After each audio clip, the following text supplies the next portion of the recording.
Our second speaker is Elmie Nekmat. Elmie is assistant professor in the Department of Communications and New Media. He's also the department's graduate director as well. I think this is also on LGBT as well. Yes. Yes, okay. All right. Okay.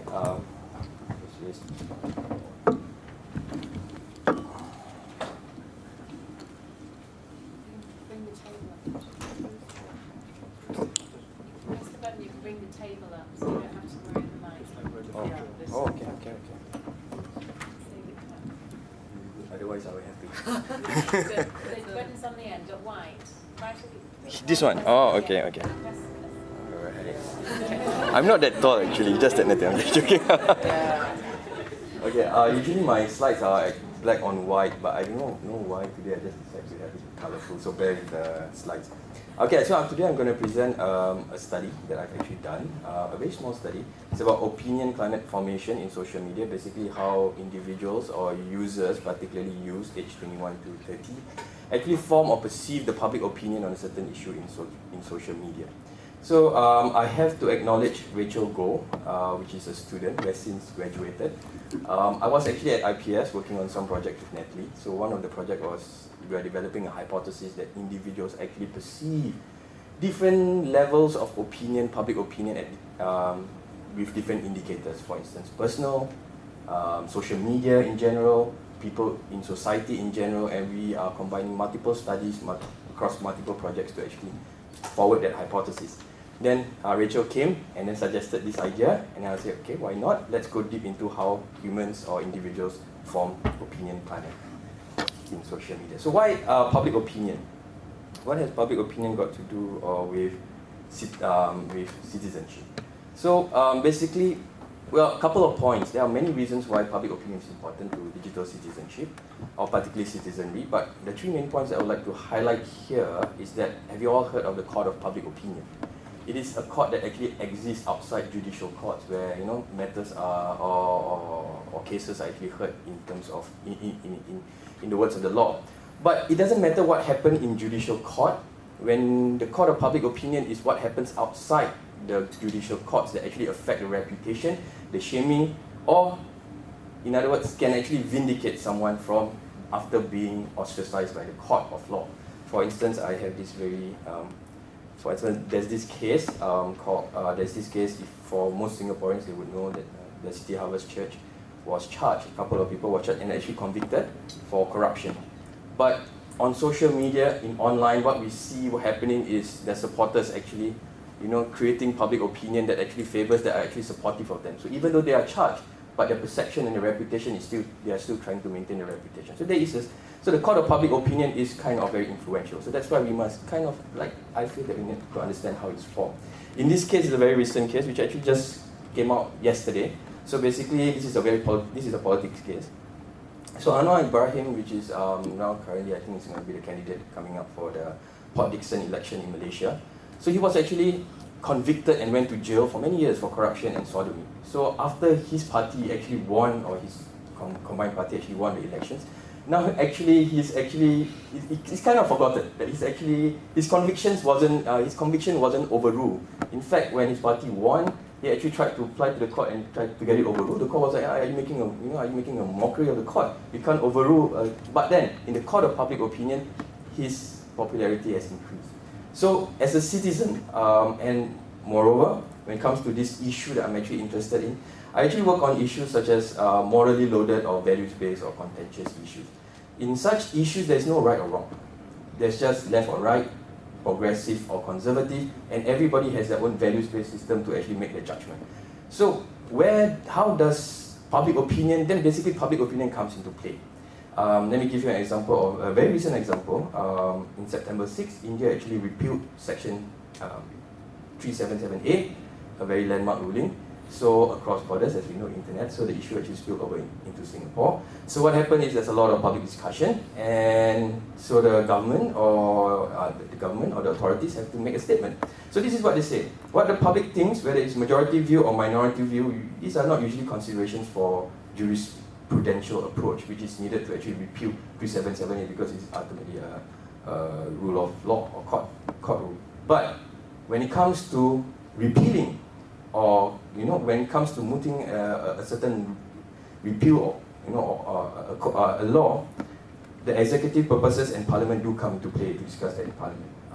And therefore, when they discuss it in Parliament, public opinion comes into play. So it's very important. And beyond that, like what I think Natalie has just presented, public opinion, what your social identity, what the group thinks about, what the majority thinks about certain issues has been widely shown to actually increase or decrease public tolerance, political participation and expression, political polarization, and so forth. Right? So, one approach into sensing how do we make sense on how people actually sense a public opinion, or basically estimate the opinion climate. I borrowed the idea largely from Noel Newman, which is the author for the spiral of silence theory. What she says is a quasi-statistical sense. Quasi meaning that it's not accurate, right? That it's just it's quasi. It's just a feeling. So this is how at every now and then humans have this sense of this idea of whether I'm in the majority or whether I'm in minority in regards to a certain issue, right? So it's a quasi-statistical sense. It exists in all of us to connect your own opinion with the proportion of population, and it is a trigger. It gets triggered when we need to do something, when we need to speak something in public, especially on morally or socially loaded issues. So this quasi-statistical sense actually perceive or make us evaluate in a very internal organ kind of way, if I may, the distribution of the public opinion, right? Traditionally, public opinion is measured by public opinion polls, so it's very objective. But we don't get those kind of objective criteria much in social media, or especially in discussion. What we get are the perceived or the expected, how opinions would change, how laws would change, and as well as the expressed opinions of the people, and then we make that gauge, right? And the reason for doing so is that, well, one of the reasons is that humans are ultimately, one of the assumptions are because humans are ultimately social animals, or human beings are social animals. That is Aristotle's quote. So kind of Noel Newman actually borrowed from him. In that, when we need to say something, especially on morally loaded issues, we do not want to be ostracized. So the first thing that triggers is our quasi-statistical sense. How does this stack up in this majority? What do the majority hold? And whether we are in the minority position. And if in the minority position, we would act a certain way or not speak up in that issue, or particularly morally loaded issue, for fear of being socially isolated and to conform with the majority. So, that said, a lot of when we depend on perceptions and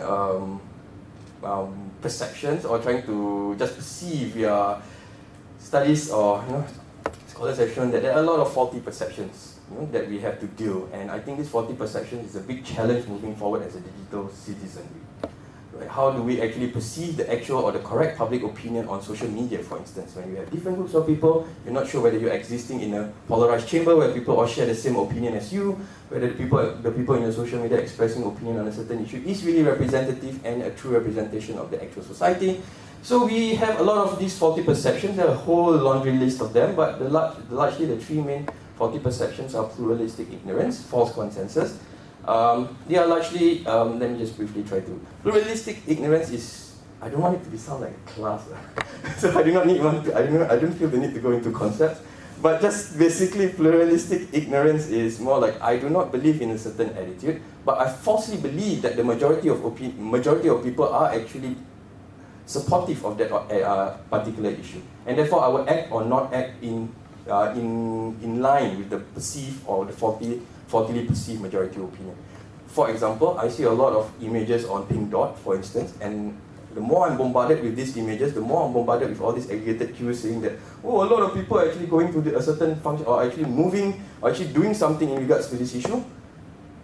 Although I'm not with this issue, and although I'm correctly with the conservative majority opinion, but because of the faulty perception that a lot of people are actually doing, I will actually want to go out and support this issue, for example. Right? False consensus is on the opposite. I actually hold a certain issue, I'm supportive of a certain issue, and I falsely perceive that the majority actually support that particular issue, which is not true. And then I will act according to this false consensus. Well, credibility and authenticity is something that comes up every now and then. I think in this particular day and age, quite recently, we have online misinformation and fake news and so forth, right? Yeah, so a lot of misinformation, disinformation campaigns, And related to public opinion, disinformation campaigns are now very automated. You know that bots run to actually increase the number of comments that support or not support a certain issue. Like our previous speaker has mentioned, the trolls, the political parties in Philippines are actually very actively doing troll armies, right? To actually, one of my grad students actually looking at the number of troll, whether it can actually affect users' comment or non-comment for participation in a certain issue. I think it's very interesting.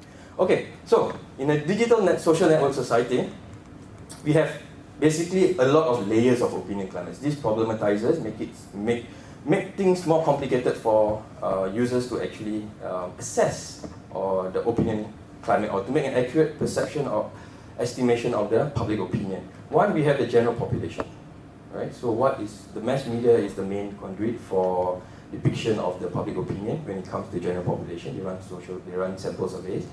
Immediate social environment is when you talk to people offline. The general internet and social media, we have a general sense that the internet and social media in general have a certain idea or indicator of what the public thinks on a certain issue.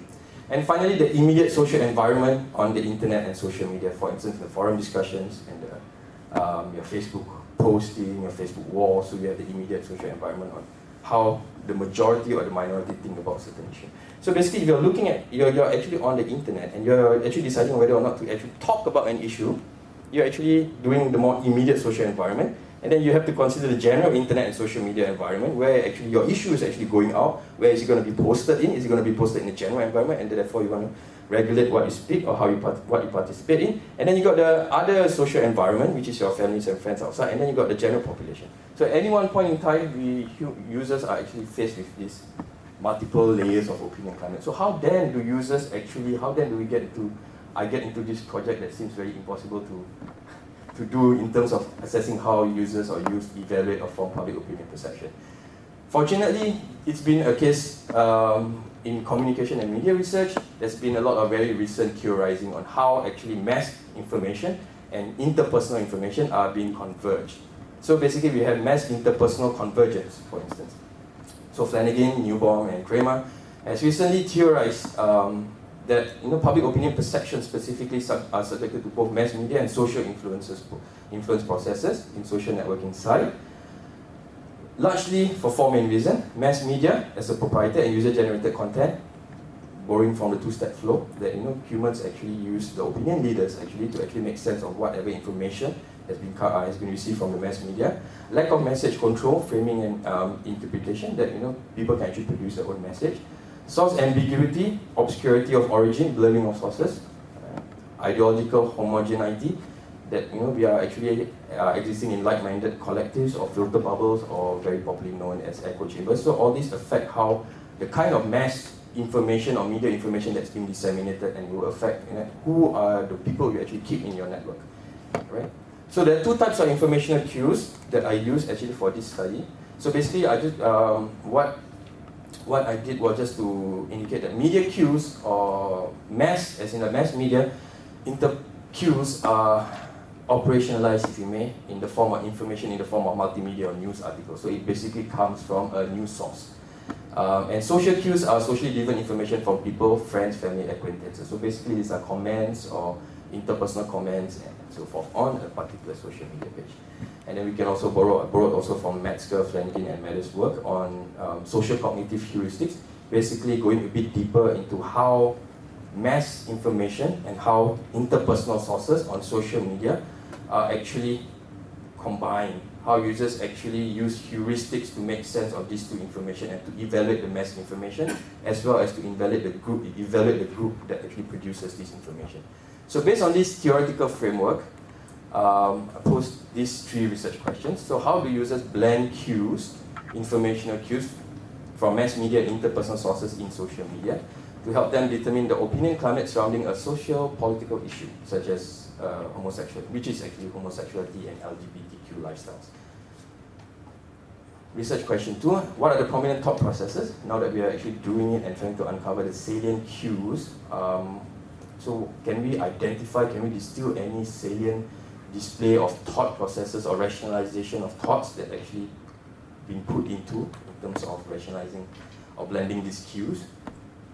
And then is there evidence that users in different opinion positions, whether they are supportive, whether they are non-supportive of homosexuality, whether they differ in how they blend these cues, or they differ in the kind of thought processes they use among Singaporean youth. Okay, so the method, so we did 10 focus groups with 46 Singaporean youth, aged between 21 and 30 years. So there are 25 males and 21 females. 34 are full-time students, 12 are full-time employed. So what we did was to separate them into two groups. The 5 groups are LGBTQ supportive, and the other 5 groups are LGBTQ non-supportive. So hopefully they will, on top of identifying the reasons, we also will have some emergent discussions on how these groups actually negotiate and build up on how they actually evaluate and blend informational cues on social media, for instance. So how do we separate them? We did a we did a pre-survey asking them about their stand on homosexuality or LGBTQ. Are they supportive or are they non-supportive? So these are the 5 questions, 6 questions about attitudes towards homosexuality. It's actually borrowed from a homosexuality scale by Morrison and Morrison. Okay. So homosexuality is perfectly acceptable. Laws regulating homosexuality should be legal. Yeah.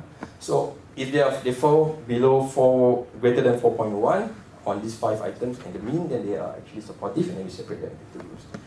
Each session lasts roughly around 65 minutes, 50, the lowest being the 50 minutes, around 75 minutes. So once we get the text, we actually did 2 levels of analysis. One is systematic text condensation with 4 levels, 4 levels. Total impression from chaos to meaning. We don't actually do that because we actually have a framework, so we actually just carry on from the meaning units to condensation and synthesizing. And then after we get from condensation and synthesizing, we carry out a constant comparison method to actually compare the frequency, specificity, and extensiveness. This is actually more preferred than the axial coding because I think there's a bit more flexibility to actually play around and find out more about the findings. So these are the kind of questions we asked. Warm up, what do you think is the most pressing issue to talk about today on social media? Just to warm up, how do they find out about the issue or any kind of issue? Opinion climate formation, what do you think most Singaporeans feel about LGBTQ lifestyles and homosexuality? We highlight on most Singaporeans. What do people in your personal social media networks feel about your LGBTQ lifestyles and homosexuality? Can you elaborate on the types of information or sources there? Evaluation of perceived opinion climate. How confident are you that you think most Singaporeans or people on social media feel about the issue is accurate? How much do you believe the different types and sources of information? Right? Of course, this is just the main question. It's actually 2 pages worth of. Then we did the 5 whys, which eventually become 3 whys. Why? But 5 whys became like a very long kind of focus group session. We reduced it to 3 why type of approach for qualitative analysis. So I'm just going to read the findings and read the. So what we found was there was source ordering. So it was a bit more complicated. So there was source ordering. Generally, participants cited encountering social informational cues before mass media informational cues. So for example, James, usually what my friends share wouldn't actively search up on the issue. I wouldn't actively search up on the issue myself. Jane says something only when it appears on my feed and it's been passed by someone. So basically, the social informational cue usually comes first instead of mass media cue. So that's what social media is about sharing, right? First exposure order of social informational cues also created social informational reliance by passing media source or other forms of interpersonal cues. So what we found was interpersonal cue A can actually lead to interpersonal cue B. For instance, when you get someone who passed a post or a message or a news article with some comment, people would just, what we found was they would just bypass the news article that they said and straight away go to the comments. So interpersonal cue A or to interpersonal cue B instead of interpersonal cue A to media cue A. And then we also found interpersonal QA. Users will go from interpersonal Q to the media Q, reading the information or justifying or rationalizing the information, and then going to the comments. Right? So for instance, I will actually just go down to the comments. I won't actively seek or read the articles my friend posts related to LGBT, but I'm interested in what they think. People will put the sad or angry face, and some people will reply, you should just go love somewhere else, that kind of thing. Then what we found also was source layering. As second-order information source, mass media acted to confirm users' prevailing perceptions of the opinion climate.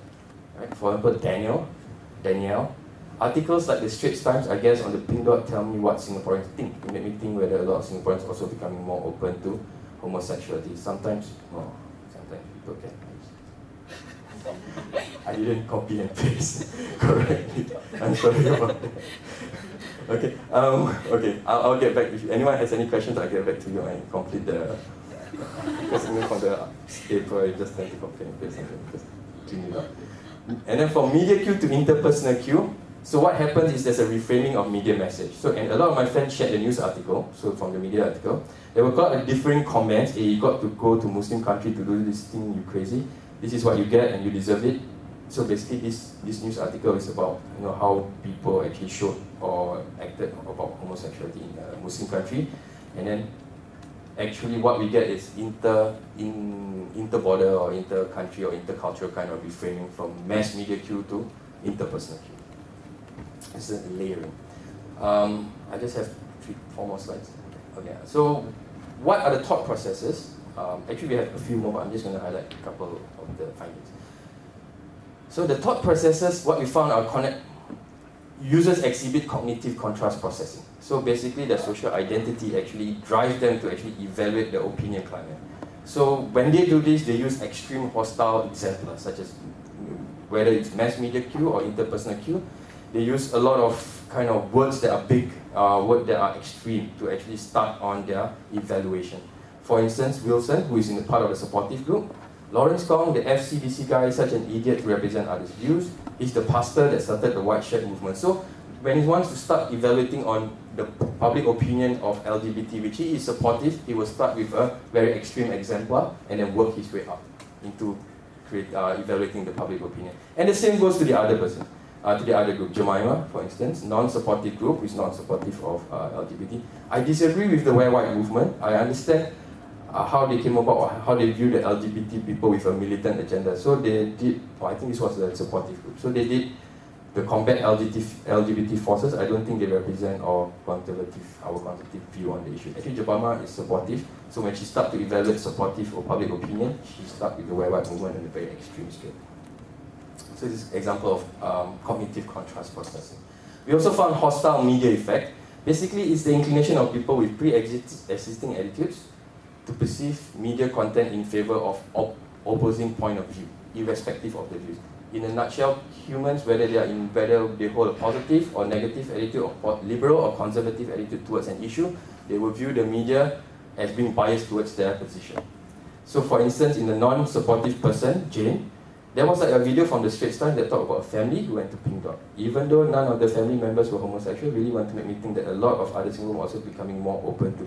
Basically what she's trying to say is that she's non-supportive, but she views the Straits Times or the mass media article as being supportive against her position. And the same goes to John, who are supportive, and Trey, who are supportive of the group, but they view the same media portrayal as being against theirs. So this is what we found as hostile media effect. Any mass media, so whatever kind of indicators, they are resistant. Hostile social effect. Perceive society and people in the social media environment to be hostile towards their own ideological position on the issue. It's a strong starting point of social reference for the opinion perception. For example, we found that Leon, non-supportive Singaporeans and peers my age are getting more open to homosexuality, so I become the minority. I've spoken to gay friends who told me that he's very good at knowing when to play the gay card, when to gain sympathy. So I know LGBT, these are just findings, I'm just seeking them, are very good at getting people. So they are non-supportive, so they evaluate informational cues in a very hostile manner, in a sense, right? And Jin supportive will evaluate informational cues about people who are anti the issue, which is against her in a very hostile manner, in a very extreme manner. And finally, it's actually online, offline cross-blending of mass interpersonal cues. So it's not only mass blending, it's not cross-blending, just online mass interpersonal convergence, but actually what we found was users actually use offline interpersonal influences to actually evaluate the public opinion of a certain issue that they got from media information as well as interpersonal information in social media. And we found that it's more prevalent on supportive group users, people who are actually supportive of the issue. Basically, people who perceive they are actually with the issue, status quo, and cultural groups. So we discussed, actually I discussed about the social unfiltering of bubble. So we always heard about the filter bubble on social media, echo chamber. So there is some form of social unfiltering of this bubble that's going on, but it goes on, but it happens when there is an online to offline kind of interaction. Okay, for example, Jenny, you see, usually we, church friends, will talk about trending topics or something like very hot on social media. Then we will be able to talk and see all the tricks that people who support Pingo and homosexual use in social media. We still think Singaporeans are more conservative or we treat it. So they actually bring it down to offline settings to actually evaluate. So, the conclusion. So what are their public opinion perceptions? What do they feel that the general... So the two questions, what is the percentage of Singaporeans in general they think are... What is the percentage of Singaporeans in general who are supportive toward homosexuality? We asked our participants. And then second question, what is the percentage of people in their social media in general who they think are supportive of homosexuality? So the ones in the homosexual supportive group have an average of 40%. So they feel that 40% of people, 40% of Singaporeans in general are supportive of homosexuality, as compared to 78% in their social media group in general. So these are again their perceptions. Those who are non-supportive feel that only 25% in Singaporeans in general are supportive, and 56%, which is still more the majority on their social media, are actually more supportive. But they keep a lesser amount, or they perceive a lesser amount of support or congruent with their opinion on social media. Moving forward, we need to kind of understand, we actually kind of ask questions about identifying the faulty evaluations of mass interpersonal cues. So when they blend this informational cues to perceive an opinion climate, so what are the faulty mechanisms that they have displayed? So I think that's more useful for digital citizenship or being part of a digital citizen in society, correcting certain faulty perceptions. So these are basically currently myself and the student is actually carrying out a think a lot investigation, task-based analysis, looking at how actually humans or users actually evaluate information, public opinion on social media by using a think a lot investigation and verbalizing their thoughts. That's it. Thank you so much.